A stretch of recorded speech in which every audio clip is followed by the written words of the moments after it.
The Boy Who Dreamed of Freedom. In a small village, under the shade of a big old banyan tree, lived a boy named Bhagat. He wasn't the fastest runner or the strongest climber, but he was the bravest thinker. His best friends, Rohan and Simran, would often find him with his nose in a book, dreaming of heroes and justice. One afternoon, Rohan and Simran came to the tree with sad faces. Their beautiful clay toys, a little elephant and a tiny bird, were broken.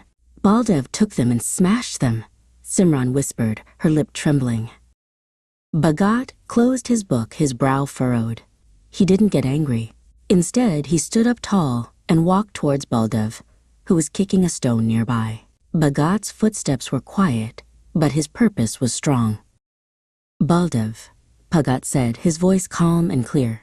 Why did you break Rohan and Simran's toys? They worked so hard to make them. Baldev stopped kicking the stone and looked surprised. He was used to people being scared of him. They were just toys, Baldev mumbled, looking at the ground. But they were their toys, Bhagat replied. He took his book and held it out.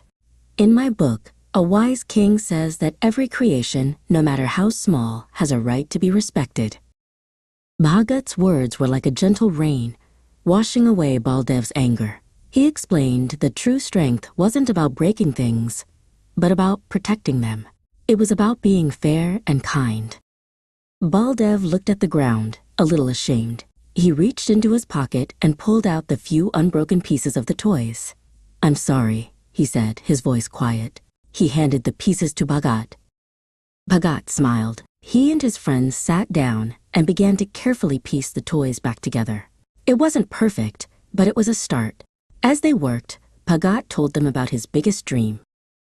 I dream of a free India, he said, where everyone is treated with fairness and no one is afraid. A place where we use our minds and our words to build things up, not to break them down. And as they finished fixing the toys, a feeling of courage and justice filled the air. Bhagat knew that the biggest battles weren't fought with fists, but with a brave heart and a kind mind.